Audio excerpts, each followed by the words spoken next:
lahat. Pagtawag sa ikakasal. Si Ginoong Nel Christian A. Figueras na may edad na 30 taong gulang, kasalukuyang naninirahan sa 16 Josefina Street, Balubaran, Malinta, Valenzuela City. Anak ni na Ginoong Arnel Figueras at Ginang Cristina Angeles. Ay nais makaisang dibdib si Binibining Kimberly G. Orsua na may edad na 27 taong gulang. Kasalukuyang naninirahan sa San Fernando, Pampanga. Anak ni na Ginoong Catalino Orsua at Ginang Remedios Garate. Sila ay nakatakdang ikasal sa Santiago Apostol Parish sa 5 ng Marso taong kasalukuyan. Si Ginoong Lawrence O. Cristobal na may edad na 35 taong gulang, kasalukuyang naninirahan sa Quezon City. Anak ni na Ginoong Lam Ki Bon Cristobal at Ginang Janet Ong. Ay nais makaisang dibdib si Binibining Mary Joyce T. Ching na may edad na 28 taong gulang. Kasalukuyang naninirahan sa Rincon Road, Barangay Malinta, Valenzuela City. Anak ni na Ginoong Pepito C. Ching at Ginang Marites M. Tan. Sila ay nakatakdang ikasal sa Santuario de San Jose Parish sa 26 ng Abril taong kasalukuyan.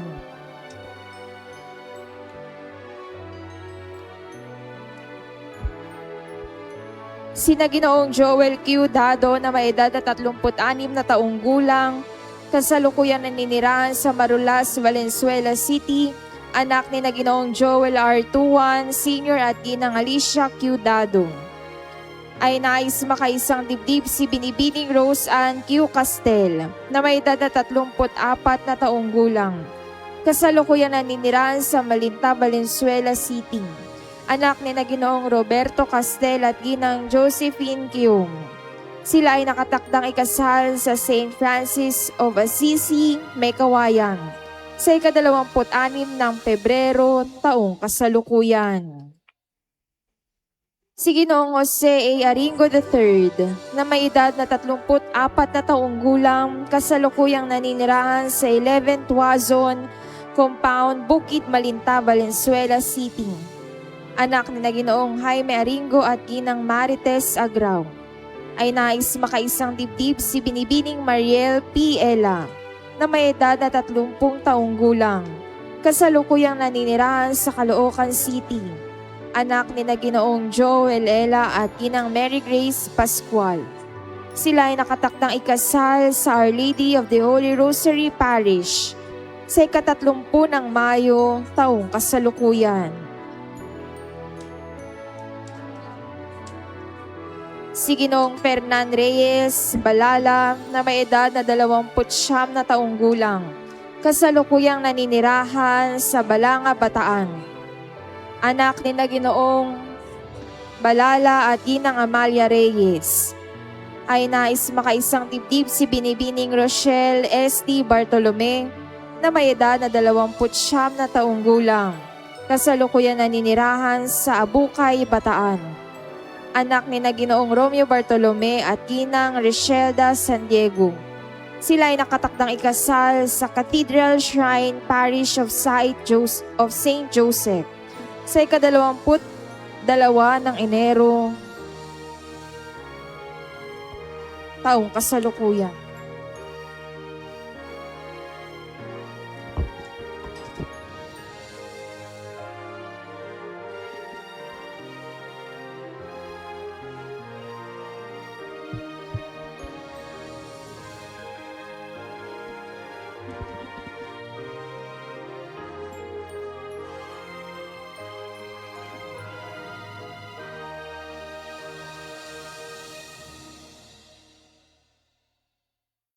Si Ginoong John Joseph P. Ponasher na kasalukuyang naninirahan sa Quezon City, anak ni na Ginoong Clary S. Ponasher at Ginang Elizabeth R. Rivera. Ay nais makaisang dibdib si Binibining Justin Joy Dikel. Kasalukuyang naninirahan sa San Simon, Valenzuela City. Anak ni na Ginoong Frederick M. Kiel at Ginang Marieta Lorenzo. Sila ay nakatakdang ikasal sa St. Ignatius of Loyola Cathedral sa 7 ng Marso, taong kasalukuyan.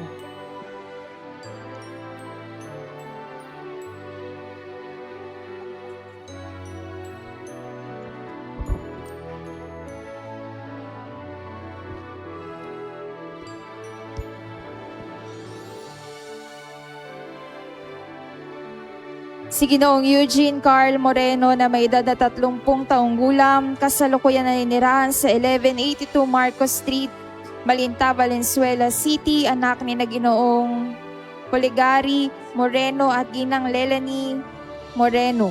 Ay nais makaisang dibdib si Binibining Eileen Joy Dueñas na may edad na 30 taong gulang. Kasalukuyan naninirahan sa 1182 Marcos Street, Malinta, Valenzuela City, anak ni na Ginoong Alfredo Dueñas at Ginang Corazon Dueñas. Sila ay nakatakdang ikasal sa St. Gabriel the Archangel Parish sa 23 ng Abril, taong kasalukuyan.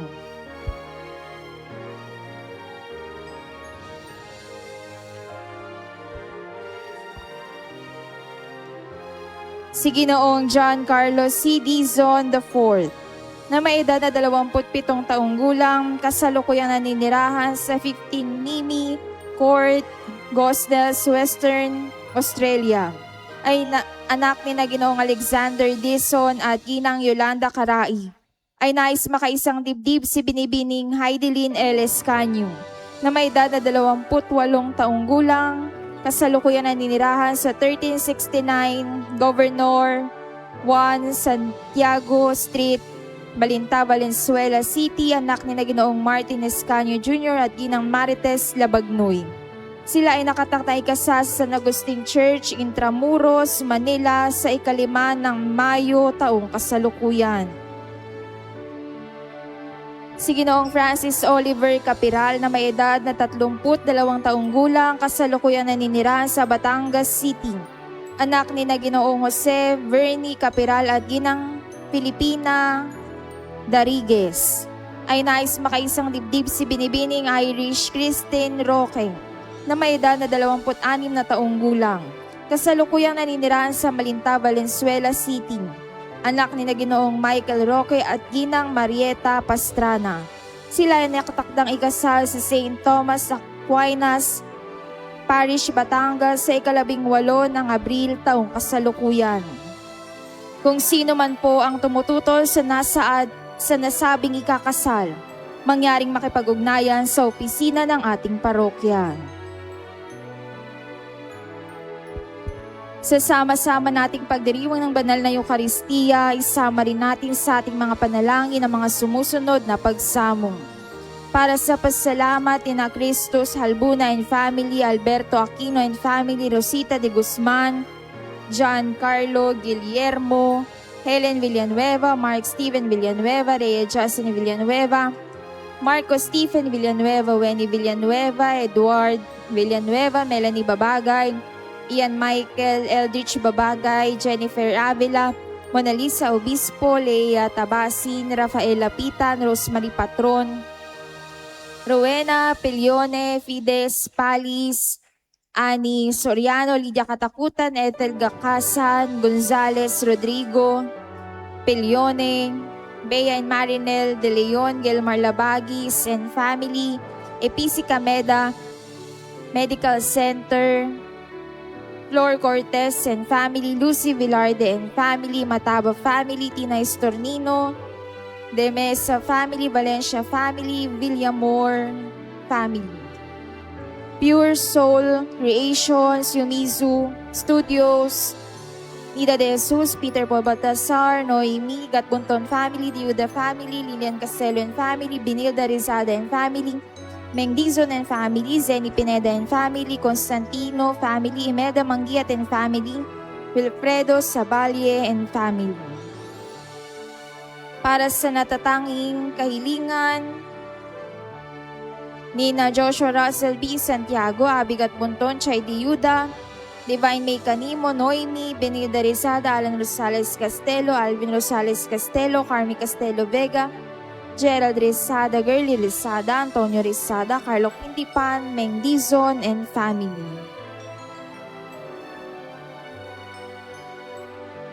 Para sa nagdiriwang ng kanilang kaarawan na sina Noemi, Bea, Maris Katakutan, Arches, Brian, Norman Katakutan, Russell Pilione, at ni Jonaline Pablan.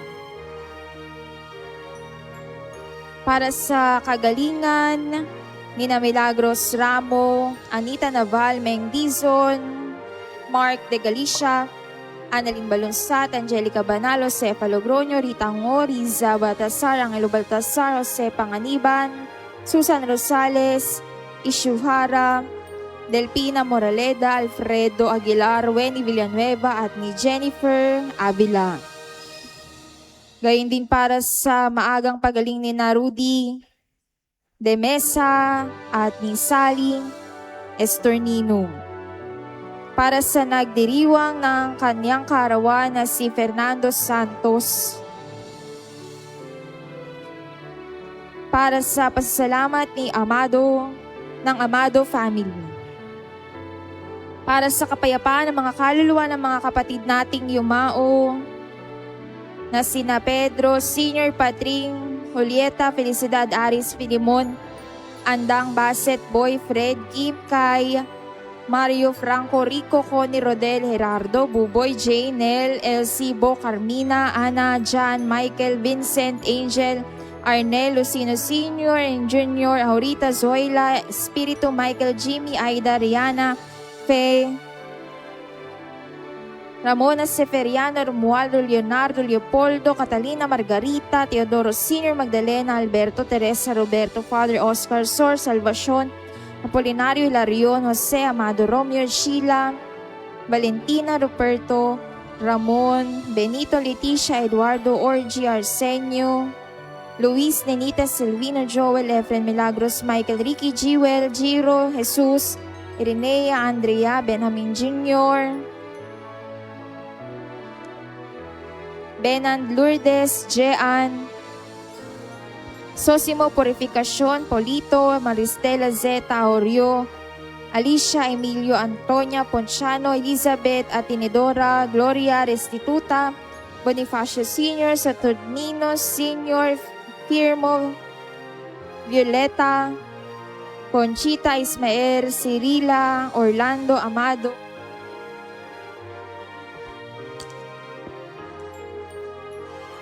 Rosendo, Anita, Rodolfo, Evelina, Leo, Andrea, Mariano, Margarita, Rustico Sr., Julieta, Teodoro, Shirlita, Rodolfo, Felicidad, Jenny, Jonathan, Raquel, Magdalena, Victoria, Cornelio Sr., Pilaya, Meme, Rogelio, Estrella, Jose Sr., Artemio, Jose Jr., Irenea, Ernesto, Nora, Renante, Apolinar, Melissa, Rodolfo, Bonifacio, Albina, Jaime, Janet,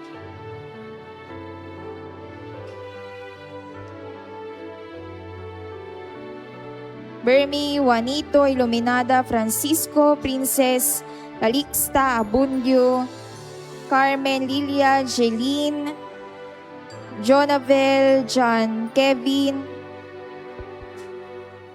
Macario, Esperanza, Isidro, Marilu, Jose, Esperanza, Felipe, Elpidia, Manuel Lourdes, Felipe, Calixto, Margarita, Juanito, Josefina, Loreto, Sosimo, Aurora, Nenita, Feligua, Tomasa, Arturo, Virginia, Polina, Romeo,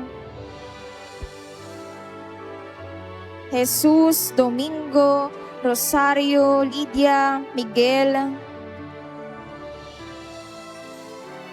Lolita, Marivic, Maki,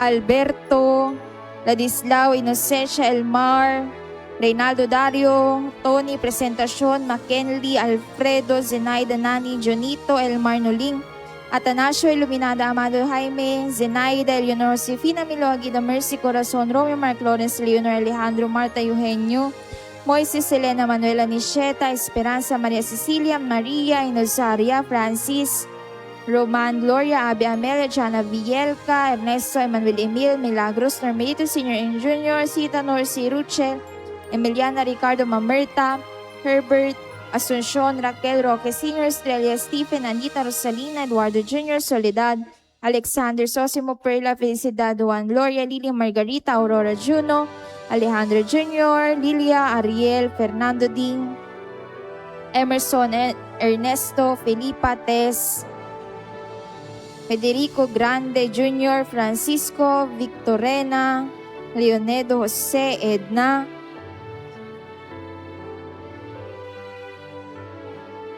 Victor Basilia, Benedicto Sr., Primitiva, Dionisio, Benedicto Jr., Romeo, Rolando Angelito, Rogelio, Rufino, Comon at ang lahat ng mga kaluluwa sa purgatorium.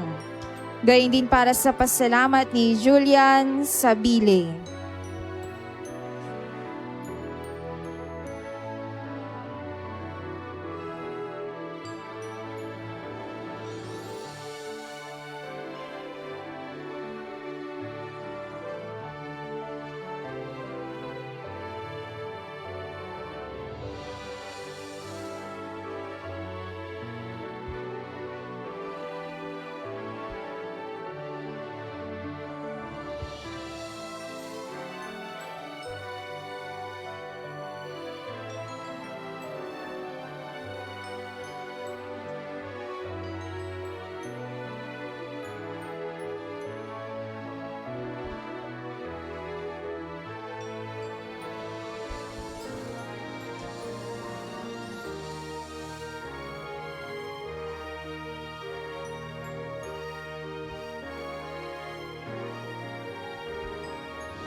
Ilan lamang pong pabatid. Maaari po kayong magdala ng mga lumang palaspas dito sa ating parokya upang magamit sa Miyerkules ng Abong. Pakiusap na pakialis na lamang po ang mga wires, staple wires, ribbon at mga estampitan na nakalagay sa palaspas. Kaugnay po nito sa February 17 ay ang sunog sala. Ito po ay ang pagsasaabo ng mga natuyong palaspas na gagamitin sa Miyerkules ng Abong. Pagkatapos po nito ay ang banal na misa sa ganap na ika-6:30 ng umaga. Sa February 18 ay Miyerkules ng Abo, Ash Wednesday. Ang mga sumusunod na misa sa ating parokya ay sa ganap na 6:30 ng umaga, 5 o'clock ng hapon at 7 o'clock ng gabi. Inaasahan po ang inyong pakikisa sa mga gawaing ito. Maraming salamat po. Ngayon po ay ika-6 na linggo sa karaniwang panahon. Kung ang pagsunod ninyo sa kalooban ng Diyos ay tulad lamang ng mga iskriba at pariseyo, hindi kayo makapapasok sa kaharian ng Diyos. Ang 10 utos ng Diyos ay gabay sa buhay na matapat at marangal. Liturhiya. Ang pagdalo sa misa tuwing linggo ay hindi lamang dapat pagsunod sa obligasyon, kundi pagpapakita ng pag-ibig natin sa Diyos at pagnanais na makasama ang kapwa binyagang.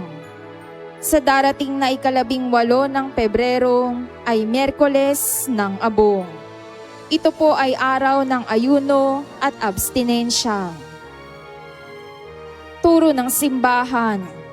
Ang 10 utos ng Diyos ay nagbibigay sa atin ng mga walang hanggang prinsipyo ng mabuti, matapat at marangal na buhay.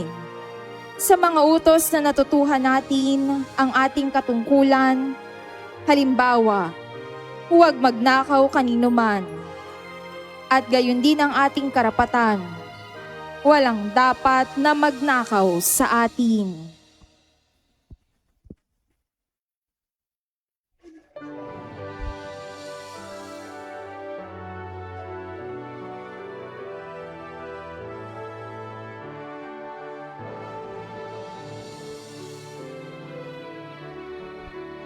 Magandang umaga pong muli sa inyong lahat.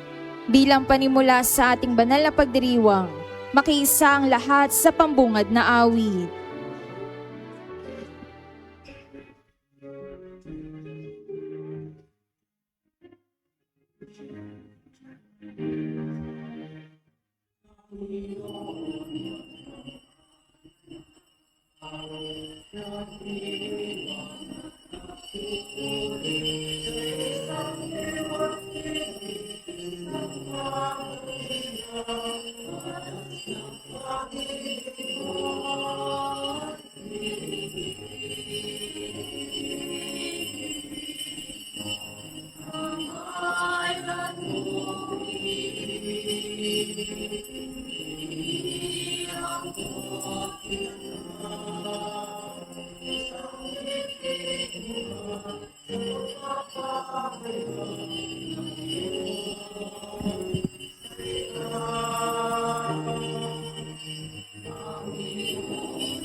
Sa ngalan ng Ama, ng Anak at ng Espiritu Santo, Amen. ang pagpapala ng ating Panginoong Kristo, ang pag-ibig ng Diyos Ama, at ang pakipagkaisa ng Espiritu Santo, naway sumayon lahat.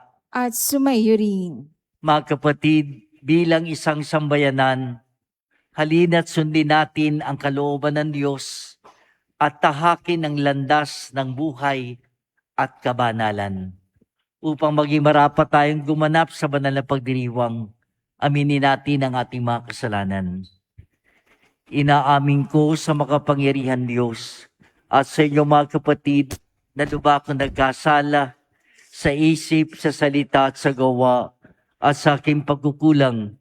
Kaya sinasamo ko sa Malabiring Maria, sa lahat mga anghel at mga banal, at sa inyo mga kapatid na ko'y panalangin sa panahon nating Diyos. Kaawaan tayo ng makapangyarihan Diyos, patawarin sa ating mga kasalanan at patubayan tayo sa buhay na walang hanggan. Amen.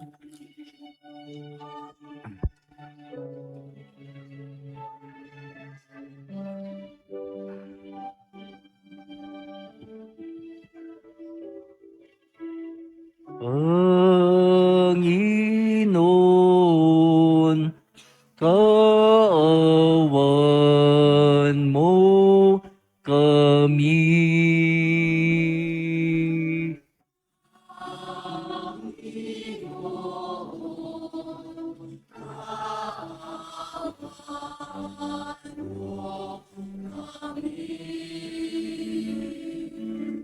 Kristo, kawan mo kami.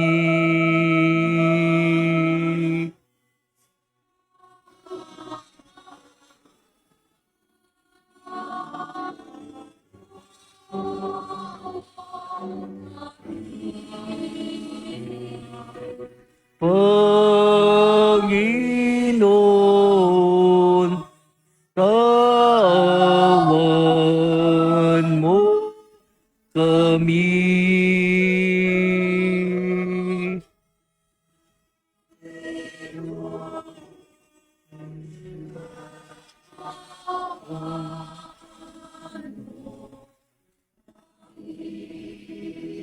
Ngayon ay sama-sama tayong magbigay papuri sa Diyos sa kaitaasan.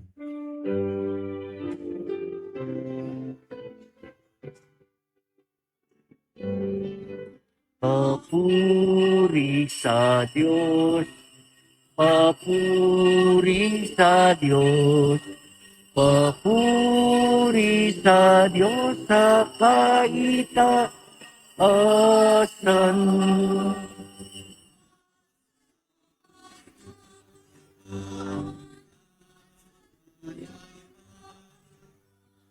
Sa mga taong kinalulugdan niya, pinupuri ka namin, dinarangal ka namin, sinasamba ka namin, ipinagbubunyi ka namin, pinasasalamatan ka namin dahil sa dakila mong kapurihan, Panginoong Diyos, Hari ng langit, Diyos amang makapangyarihan sa lahat, Panginoong Jesucristo, bugtong nanak, Panginoong Diyos, Podero ng Diyos, Anak ng Ama.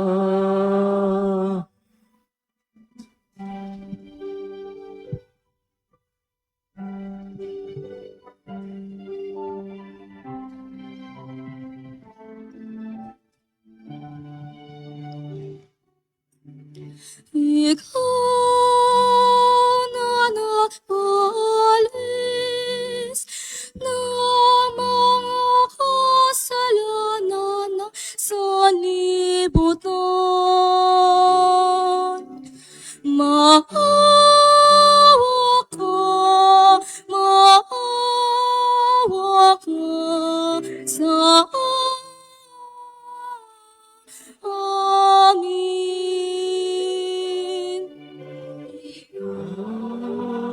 Na nag-aalis ng mga kasalanan ng sanlibutan. Tanggapin mo ang aming kahilingan. Tanggapin mo ang aming kahilingan. Ang nanaluluklok sa kanan ng Ama, maawa ka sa amin.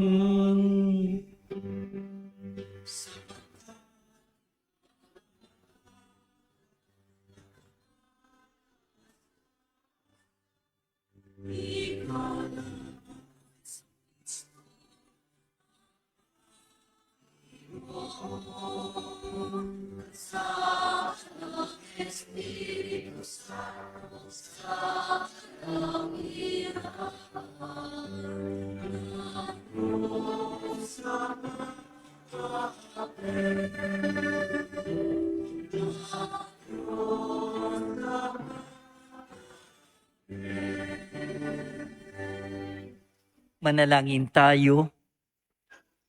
Ama naming makapangyarihan, pinangangatawanan mong manahan sa mga may loobing tapat at maasahan. Sa kagandang loob mo kami naway makapamuhay bilang mga mapalad na maging iyong tahanan. Sa pamamagitan ni Jesucristo kasama ng Espiritu Santo, magpasawalang hanggan. Amen. Pakinggan po natin ang pagpapahayag ng salita ng Diyos. Sa unang pagbasa, itinuturo ni Sirach na may kalayaan tayong mamili ng ating maibigan. Ngunit ipinaalala rin niya sa atin na nakikita ng Diyos ang lahat ng bagay at nalalaman niya ang ating mga ginagawa. Ang salita ng Diyos mula sa aklat ni Sirach. Kung gusto mo, masusunod mo ang utos ng Panginoon. Ikaw ang magpapasya kung magiging tapat ka sa Kanya o hindi. Naglagay siya sa harapan mo ng tubig at ng apoy. Kunin mo ang iyong maibigan. Makapipili ka ng alinman sa dalawa. buhay o kamatayan. Ang iyong mapili ang siyam mong tutunguhan. Dakila ang karunungan at kapangyarihan ng Panginoon. Nakikita niya ang lahat ng bagay. Nalalaman niya ang lahat ng ginagawa ng bawat tao. At kinakalinga niya ang mga may takot sa kanya. Kailanmay wala siyang inutusang magpakasama o pinahintulutang magkasala. Ang salita ng Diyos. Salamat sa Diyos.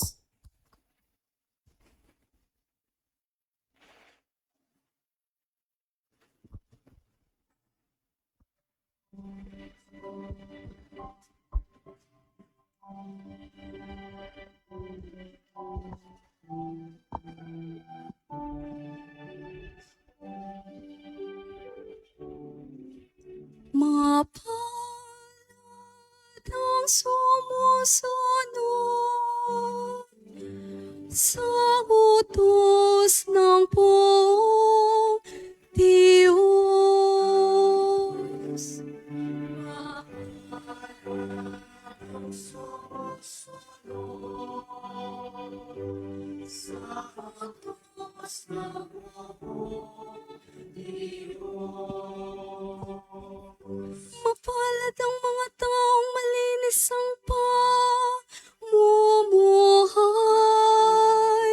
ayon sa utos ng Poon ng gawain araw-araw. Mapalad ang sumusunod sa kaniyang kautusan. Buong puso ang pagsunod sa utos na ibinigay.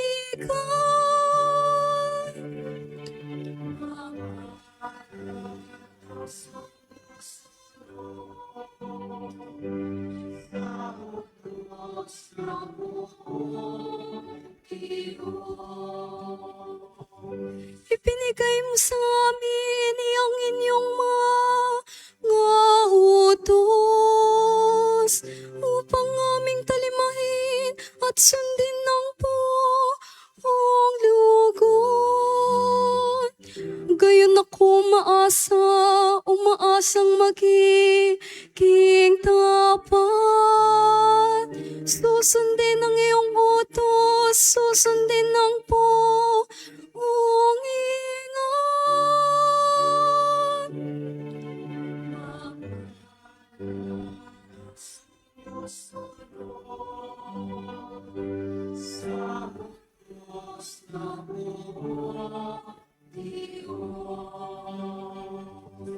Itong iyong panglingkod, O Diyos, sana'y pagpalain,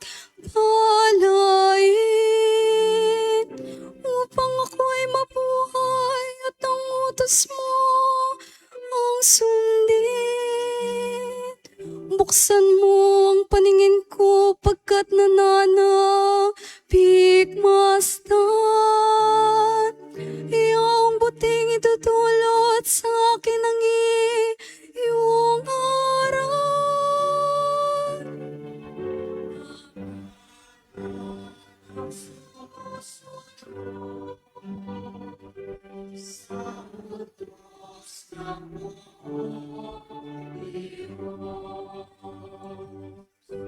Ituro mo, Panginoon, layunin ng kautusan, at iyon ang susundin ko habang ako'y nabubuhay. Ituro mo ang batas mo at sisikapin kong masunod. Buong pusong ingat at susundin ng buong lugod.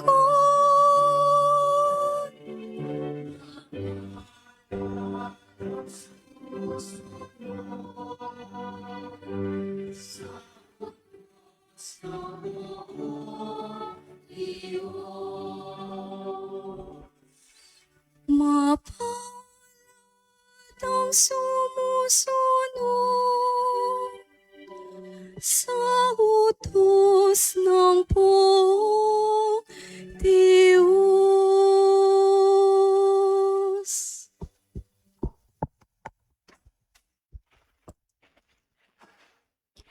Sa ikalawang pagbasa, itinuturo ni Apostol San Pablo na nasasaliksik ng Espiritu ang Diyos, ang dakilang panukala ng Diyos.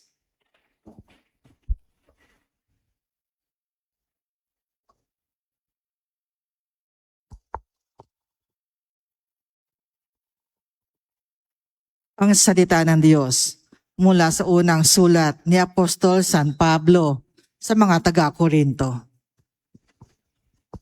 Mga kapatid, sa mga may sapat na gulang sa pamumuhay espiritual, karunungan ang pinangangaral namin. Subalit, hindi karunungan ng sanlibutang ito o ng mga tagapamahala sa ngayon na nakatakdang malipol. Ang tinutukoy ko ay ang panukala ng Diyos na nalihim sa tao. Itinalaga niya ito para sa ating ikadadakila bago likhain ang sanlibutan. Isa man sa mga tagapamahala ng kapanahonang ito'y wala nakaunawa sa panukalang iyon, sapagkat kung naunawaan nila iyon, hindi sana nila ipinako sa krus ang dakilang Panginoon. Ganito ang sinasabi ng kasulatan. Hindi pa nakikita ng maita, ni naririnig ng tainga. Hindi pa rin sumasagi sa isip ng tao ang inihanda ng Diyos sa mga umiibig sa Kanya. Subalit ito'y inihayag ng Diyos sa atin sa pamagitan ng Espiritu. Nasasaliksik ng Espiritu ang lahat ng bagay, maging ang pinakamalalim na panukala ng Diyos. Ang salita ng Diyos. Salamat sa Diyos.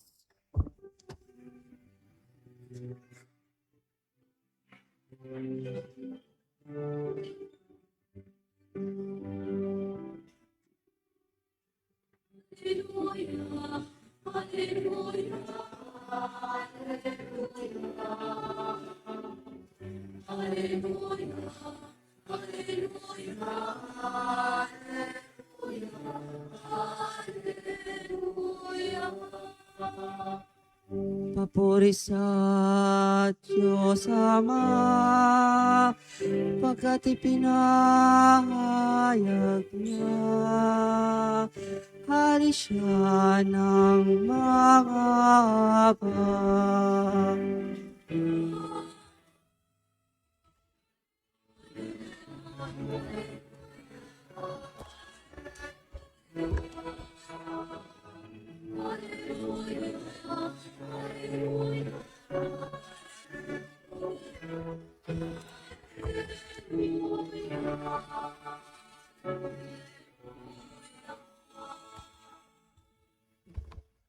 Sumainyo ang Panginoon. At sumayo rin. Ang mabuting balita ng Panginoon ayon kay San Mateo. Papuri sa iyo, Panginoon.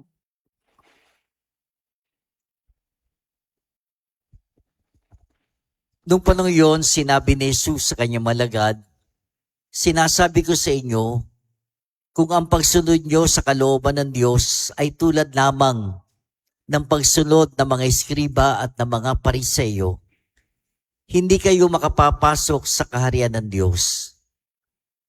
Narinig nyo na nung unay iniutos sa mga tao, huwag kang papatay, ang sinumang makamatay ay mananagot sa hukuman. Ngunit ngayon sinasabi ko sa inyo, ang mapuot sa kanyang kapatid ay mananagot sa hukuman. Narinig nyo na nung unay iniutos sa mga tao, huwag kang makikiapid. Ngunit ngayon sinasabi ko sa inyo, ang sinumang tumingin ng may mahalay na pagnanasa sa isang babae, sa isip niya ay nakiapid na sa babaeng iyon. Narinig pa ninyo na nung unay iniutos sa mga tao, huwag kang sisira sa iyong sinumpaang pangako, bagkus ay tutin mo ang iyong sinumpaan sa Panginoon. Ngunit ngayon sinasabi ko sa inyo, huwag na kayong sumumpa kung nangangako kayo. Sabihin mo na lang na oo kung oo at hindi kung hindi. Sapagkat buhat na sa masama ang anumang sumpang idinadagdag dito. Ang mabuting balita ng Panginoon. Pinupuri ka namin, Panginoong Heso Kristo. Magandang umaga po sa inyong lahat, mga minamahal na kapatid. Magandang umaga din po. Madalas nating marinig at maaring madalas na isinisigaw ng marami ang salitang kalayaan, freedom for all. Gusto kong maging malaya, dapat maging malaya. Gawin ko ang gusto kong gawin. Sa totoo lamang, ito ang talagang mahalaga sa tao, ang kalayaan. Mahalaga sa atin na tayo'y maging malaya. Pero alam ba natin ang tunay na kahulugan at gamit nito sa ating buhay? Alam po nyo, kadalasan ang pag-unawa natin sa kalayaan ay yun nga, gawin natin kung ano man ang maibigan natin. Walang makapipigil na hindi nating iniisip kung ito'y makasasama sa atin o sa ating kapwa. Basta ang mahalaga, mapagbigyan o magawa natin ang gusto natin. Ngunit, hindi ito ang tunay na kahulugan ng kalayaan. Ang tunay na kalayaan ay may pananagutan. May pagsasaalang-alang sa kabutihan ng sarili at ng kapwa. Ang tunay na kalayaan ay ang pagkilos ayon sa nararapat sa ating kalikasan bilang tao na nilikha ng Diyos. At ano ito? Maging kawangis ng Diyos na may talino, may pag-iisip, at may kakayanang magpahalaga sa tama, totoo, at mabuti. At ito po ang aral na binibigay sa atin sa linggo pong ito, ngayon sa ika-6 na linggo sa pangkaraniwang panahon. Narinig po natin ang pahayag sa aklat ng Sirak sa unang pagbasa. Ang pasabi po niya doon ni Propeta Sirak, kung gusto mo, masusunod mo ang utos ng Panginoon. Ikaw ang magpapasya kung magiging tapat ka sa Kanya o hindi. Naglagay siya ng tubig at ng apoy. Kunin mo ang iyong maibigan. Makapipili ka alinman sa dalawa, buhay o kamatayan. At ang iyong mapili ay siya mong tutunguhan. Kaya nga, mga kapatid, may kalayaan ng tao na pumili ng gusto niya. Pero ang kalayaang ito, dapat nakatuon sa pagpili ng tama at mabuti. Hindi sa mali at masama, upang siya'y maligtas at malayo sa kapahamakan. At sa bahagi ng ating Panginoon, dakila ang kanyang karunungan at kapangyarihan. Alam niya ang lahat ng bagay. Alam niya ang lahat ng ginagawa ng bawat tao. At ang hangad niya, sana huwag magkasala at magpakasama ang tao. Mga kapatid, sa buhay natin sa araw-araw, karanasan natin,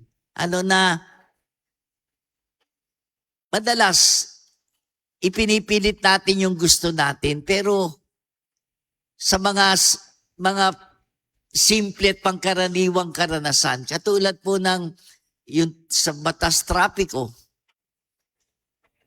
Kung, di ba, ayon sa batas, dapat nasa kanan. Hindi, gusto ko sa kaliwa ako eh. One way. Hindi, gusto ko pumasok sa lugar na yan. Wala akong pakialam sa ibang tao. O kahit na ako nakainom, o magmamaneho ko, kahit anong gusto kong gawin, o kahit saan pwede kong tumawid, kahit hindi lugar ng tawiran. Ano po ang mangyayari sa hulihan? Pangkaraniwan na po, nakalulungkot man, halos araw-araw po. Kung tinutunghayin yung mga balita, yung mga taong nadidisgrasya, na aksidente, na ospital at namamatay. Dahil gusto nilang maging malaya. Gusto nilang gawin ang gusto nilang gawin. Sa hulihan, kapahamakan. Sa mga simple rin mga bagay, hindi ba? Gusto kong magtapong kahit saan. Di tatapong ko yan. Isang araw po, ako natunghayan yung balita, doon sa boundary ng Caloocan at Malabon.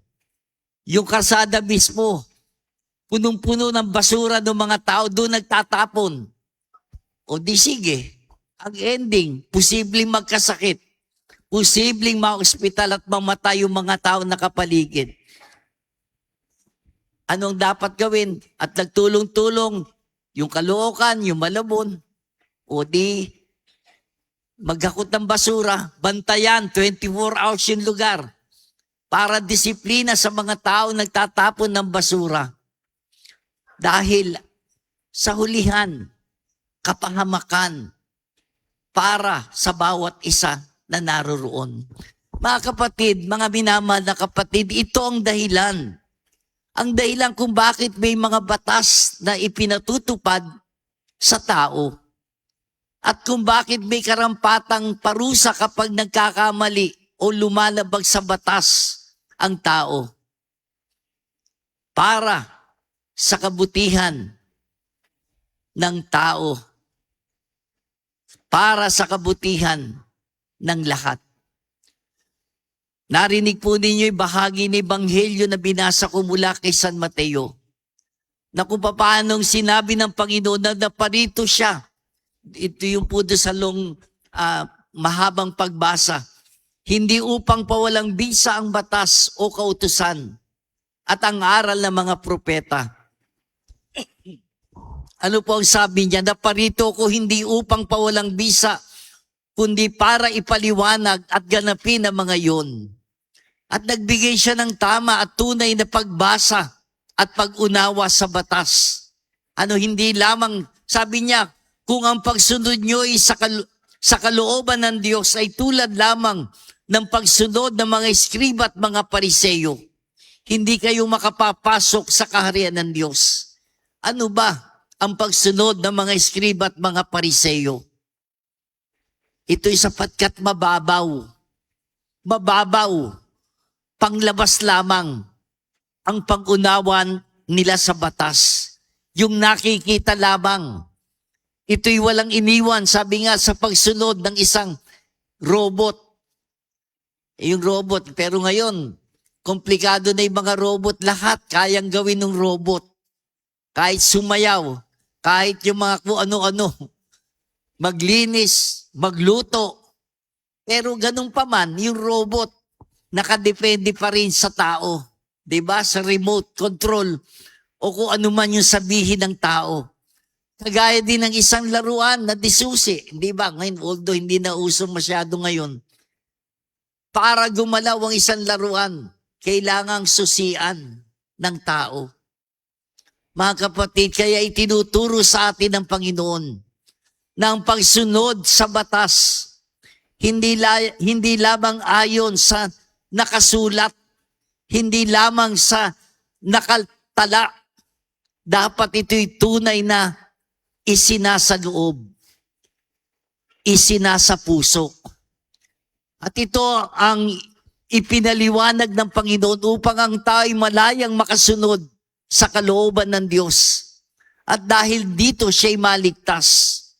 Nagbigay po siya ng paliwanag, paglilinaw.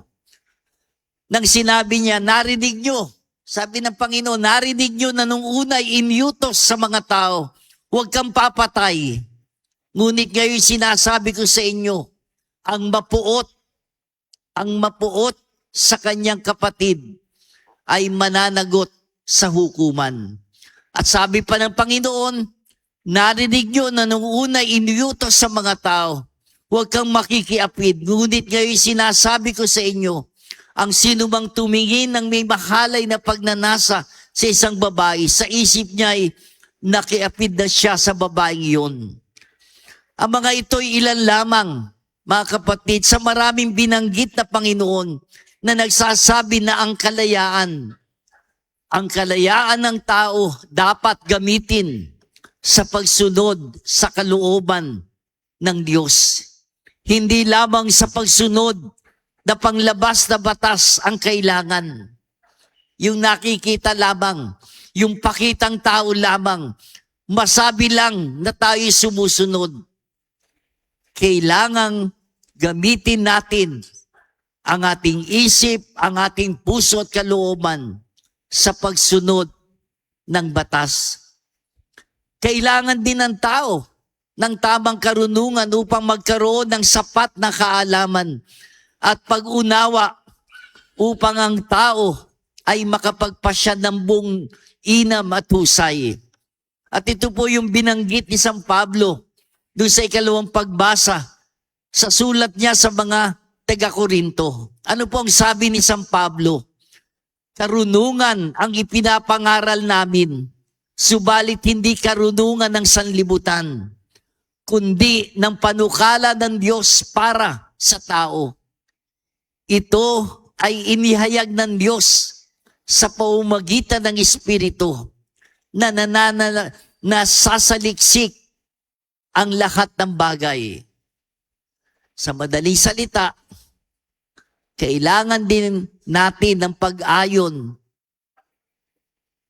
sa kilos ng Espiritu ng Panginoon upang matiyak nating tayo ay nasa tamang landas sa paggamit ng ating kalayaan. Mga minamahal na kapatid, sa Panginoong Yesus natin matatagpuan ang tunay na diwa ng kalayaan. Hindi sa panlabas na pagsunod sa batas, kundi sa pamamagitan ng pagsunod sa kalooban ng Diyos. Kaya po wala po tayong dahilan para sabihin natin na, hindi ko alam, yung nagawa kong masama. Napilitan lang ako. Natukso lang ako. May pananagutan tayo, mga kapatid. Tayo ang gumagawa ng ating ikabubuti o ikapapahamak. Hindi natin ito maisisisi sa mga bagay sa paligid natin o sa ibang tao.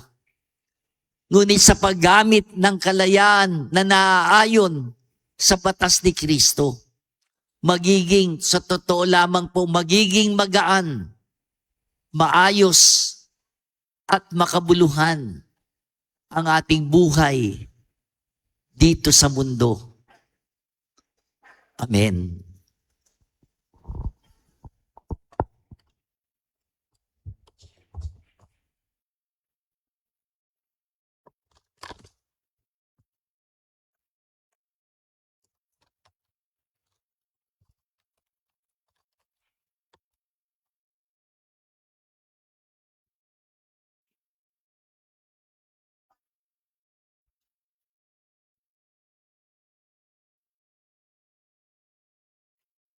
Ipahayag natin ang pananampalataya, sumasampalataya ako Sa Diyos samang makapangyarihan sa lahat, na may gawa ng langit at lupa.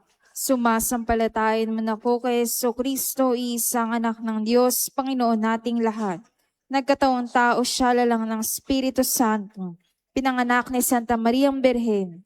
Pinagpakasakit ni Poncio Pilato. Pinako sa krus na matayin libing.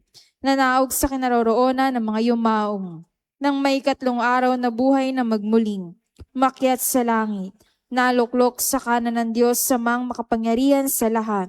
Doon magmumulat, paririto at uhukom sa nangabuhay at nangamatay na taong. Sumasampalataya din ako sa Diyos Espiritu Santo, sa banal na simbahang katolika, sa kasamahan ng mga banal, sa kapatawaran ng mga kasalanan, sa pagkabuhay na magmuli ng nangamatay na tao, at sa buhay na walang hanggan. Amen. Mga kapatid, manalangin tayo sa Diyos upang mahiyatin natin ang pagkakasundo at pagpapatawad sa mundong puno ng galit at pagkamuhi. Ating sambitin, Panginoon, gawin mo kaming daan ng iyong kapayapaan. Panginoon, gawin mo kaming daan ng iyong kapayapaan. Maging sakramento nawa ng pagkakasundo ang ating simbahan, manalangin tayo sa Panginoon. Panginoon, gawin mo kaming daan ng iyong kapayapaan. Ipaglaban nawa ng mga may tungkuling itaguyod ang matuwid at makatarungang ang karapatan ng mga naaapi. Manalangin tayo sa Panginoon. Panginoon, gawin mo kaming daan ng iyong kapayapaan. Ang mga mag-asawang nagkalayo ang loob at nasa bingit ng paghihiwalayan, naway mapagpatawad, magunawaan at ibalik ang pagmamahalan. Manalangin tayo sa Panginoon. Panginoon, gawin mo kaming daan ng iyong kapayapaan.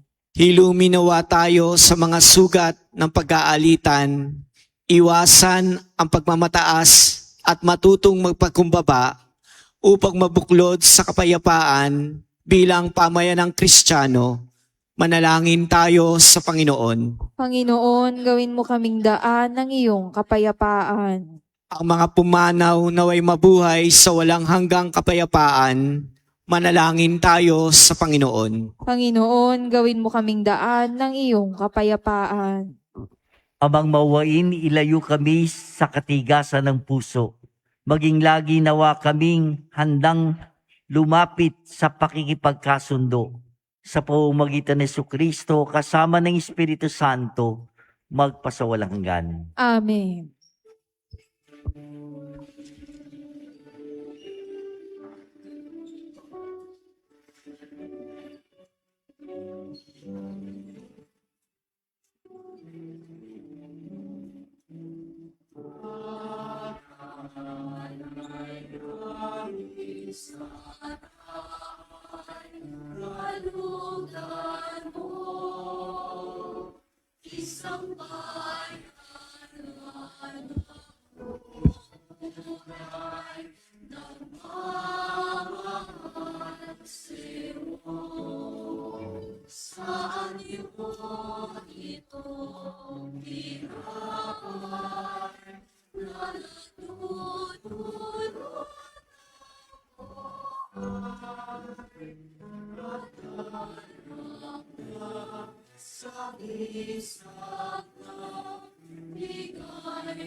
Mga kapatid, panalangin kayo upang itong ating sakripisyo ay maging kalugod-lugod sa Diyos Amang makapangyarihan. Tanggapin nawa ng Panginoon itong paghahain sa iyong mga kamay sa kapurihan niya at karangalan sa ating pakinabangan at sa buong sambayanan niyang banal.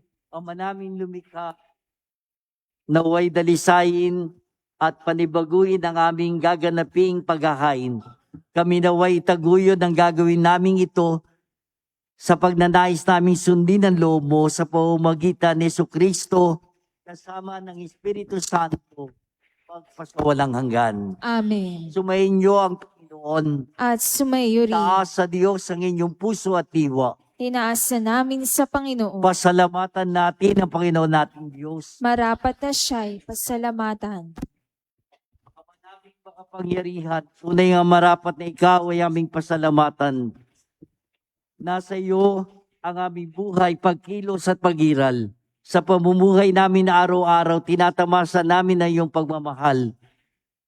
Sa pag-ibig mong ipinula sa sangkatauhan ng Espiritu Santo, unang aning bigay, ng anak mong naglagak sa amin ng katiyakan, na kalang mabuhay kami sa pili mo kailanman.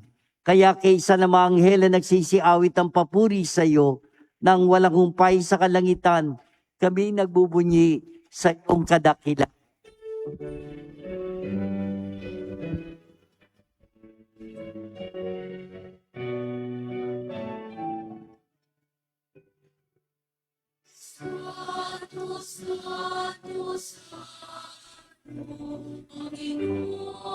Diyos na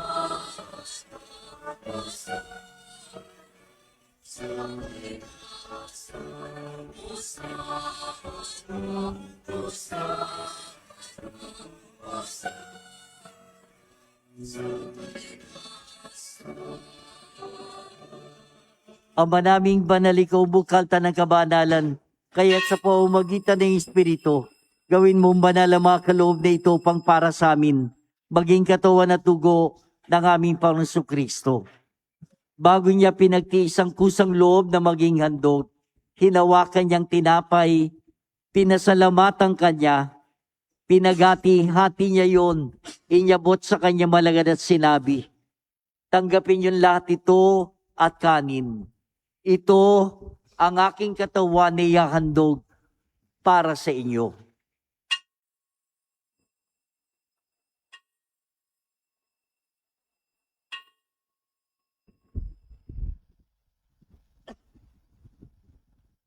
Gayun din naman nung matapos ang hapunan, hinawakan niya ang kalis, muli kanyang pinasalamatan.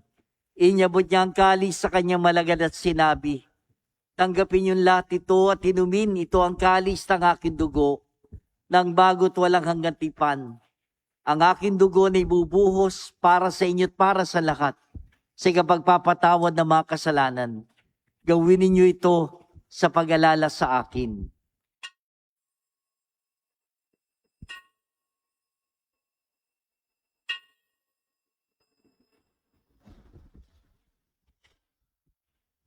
Ipagbunyi natin ang misteryo ng pananampalataya.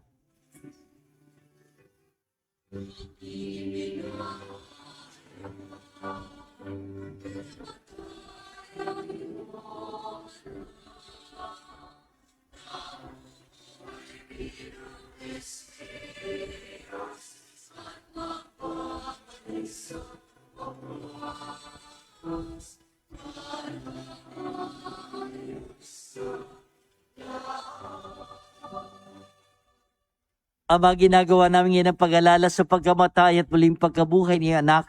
Kaya tinialay namin sa iyo ang tinapay na nagbibigay buhay at ang kalis na nagkakalob ng kaligtasan. Kami nagpapasalamat dahil kami minarapat na tumayo sa harap mo para maglingkod sa iyo. Sinasamo namin kami magsasalo-salo sa katawan at dugo ni Kristo'y mabuklod sa pagkakaisa sa pamamagitan ng Espiritu Santo. Ama, lingapin mo yung simbang laganap sa buong daigdig. Puspusin mo kami sa pag-ibig. Kay San Leo naming Papa at ni Dennis naming Obispo ng Tanang Kaparian. Alalahanin mo rin ang aming mga kapatid na nahimlay, na may pag-asang sila'y muling mabubuhay, gayon din ang lahat ng mga pumanaw. Kawan mo sila at patuloyin sa kaliwanagan. Kawan mo at pagindapating kaming lahat na makasalo sa iyong buhay na walang wakas. Kaysa na malabirheng Maria ng Diyos, ng kanyang kabiyak ng puso sa San Jose, kaysa na mga apostol, lahat na mga banal, si San Isidro na namuhay dito sa daigdig ng kalugod-lugod sa iyo. May pagdiwang nawa namin ng pagpupuri sa kararangal mo sa pamamagitan ng anak naming Panginoong Kristo. Sa pamamagitan ni Kristo, kasama niya at sa Kanya, ang lahat ng parangal at papuri ay sa iyo, Diyos sa mga makapangyarihan, kasama ng Espiritu Santo magpasawalang hanggan.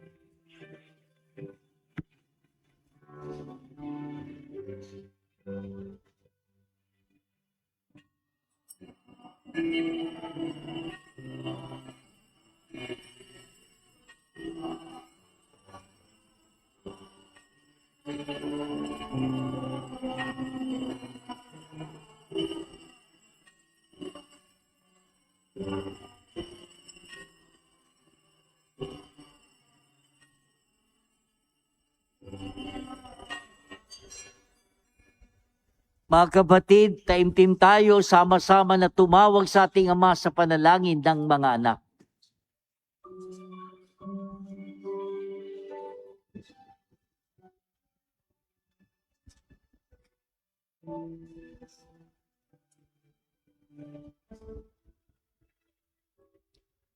Ama namin, sumasalangit ka, sambahin ang ngalan mo.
Iniling namin kami adya sa lahat ng masama pagkalooban ng kapayapaan araw-araw. Iligtas sa kasalanan, nilay sa lahat ng kapahamakan. Samantalang aming pinananabikan ang dakilang araw ng pagpapahayag ng tagapagligtas naming Jesucristo.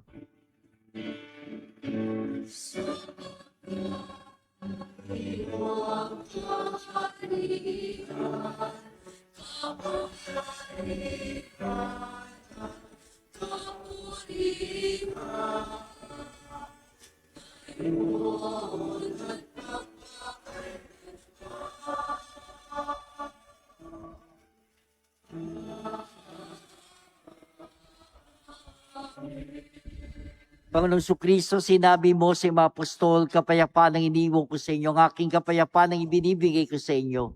Ito ngayon mga aming pananampalataya at huwag ang aming mga pagkakasala.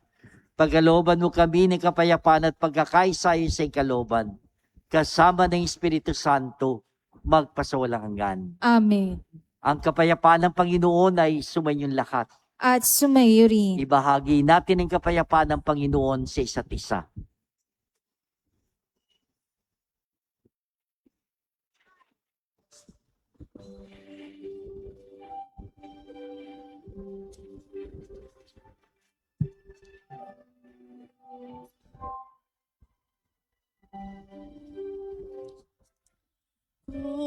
Cordero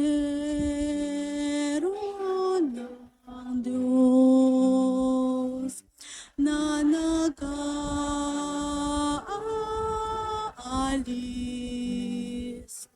ng mga kasalanan ng sanlibutan.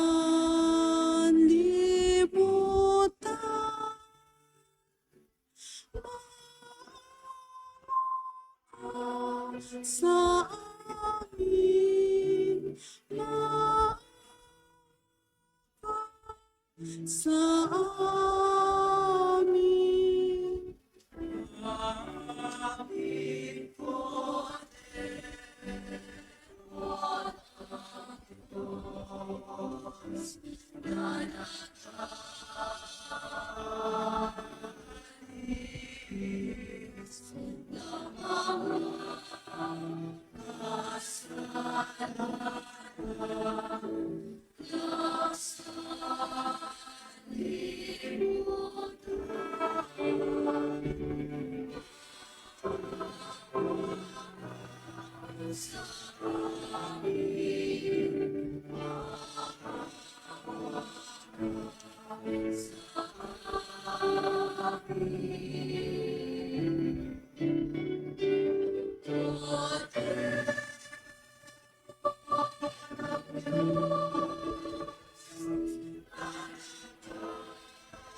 Narito si Jesus, ang kordero ng Diyos.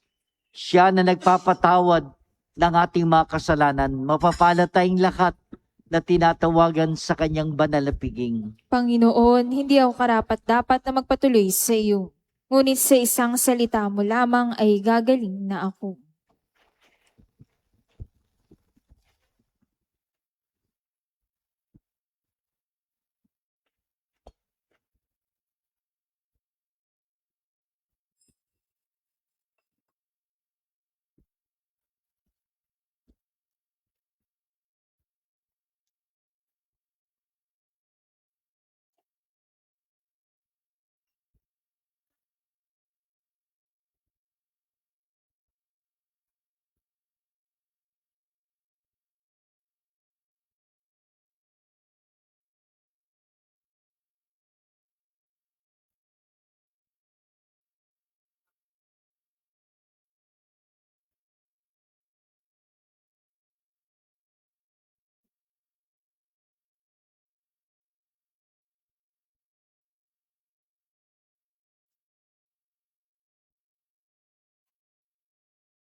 Panalangin kay San Isidro Labrador. Tayo pong lahat, Ama naming makapangyarihan, nagpapasalamat kami sa iyong walang hanggang kabutihan sa katauhan ng aming patron na si San Isidro Labrador. Siya ang aming halimbawa sa buhay kabanalan at tapat na paglilingkod sa iyo. Matularan nawa namin ang kanyang pagiging matyaga upang kami ay makaganap sa aming mga tungkulin ng may katapatan, kasipagan at pagmamahal. Siya ang nagpatunay na ang pagsisikap na may kalakip na pananampalataya ay magdudulot ng kabanalan. Ama naming mapagmahal, tinataas namin sa iyo ang aming pamayanan at parokya na aming ipinaampon sa pamamatnubay at pagkalinga ng aming patron na si San Isidro Labrador. Nawa ito ay mabuklod sa diwa ng pagtutulungan at pagmamalasakit sa bawat isa. Magkaroon din nawa kami ng maalab at dalisay na pagmamahal sa banal na misa, upang kami ay mahubog sa buhay kabanalan para sa ikadadakila ng iyong ngalan. Sa tulong ng iyong biyaya at sa panalangin ng aming patron na si San Isidro Labrador, nakikiusap kami na pagkalooban mo ng taimtim na pag-ibig sa iyong. Pangpatuloy kami na magsikap na isabuhay ang aral ng aming pananampalataya, ng may malinis na kalooban at matiwasay na pamumuhay sa araw-araw. Hinihiling namin ito sa ngalan ni Jesucristo, na nabubuhay at nagaharing kasama mo at ng Espiritu Santo, magpasawalang hanggan. Amen. San Isidro Labrador. Magsitayo po ang lahat. Manalangin tayo. Ama naming mapagmahal, kami pinapagsalo mo sa banal na pakikinabang. Gawin mo laging manabik na pagsaluhan ng kaloob mong ito sa aming ikabubuhay sa pamamagitan ng Jesucristo. Kasama ng Espiritu Santo magpasawalang hanggan. Amen. Bago po yung pagbabasbas at paghahayo, muli po pinaalala ko sa darating na Miyerkules, February 18, ay Miyerkules ng Abo o Miyerkules de Ceniza. Ito rin po ang araw ng ayuno at abstinensya doon sa mga kinaukulan. 2 beses lamang sa isang taon, as Wednesday, tsaka Good Friday, Biyernes Santo, kung magagawa natin magsakripisyo at makadalo sa banal na misa sa araw na yun. Dito po sa ating simbahan, meron po mga misa ng 6:30, regular na misa, 6:30 na umaga, alas 8, sa hapon, alas 5 ng hapon at alas 6 ng gabi. 4 po misa dito, saan man kayo naroon, magawa niyong makadalo sa pagdiriwang ng banal na misa. Sumainyo ang Panginoon At sumayo rin. at pagpalain kayong lahat na makapangyarihan Diyos, Ama, Anak at Espiritu Santo. Amen. Tapos na ang ating pagdiriwang, humayo kayo at sumunod ng buong puso sa utos ng Diyos. Salamat sa Diyos. Amen.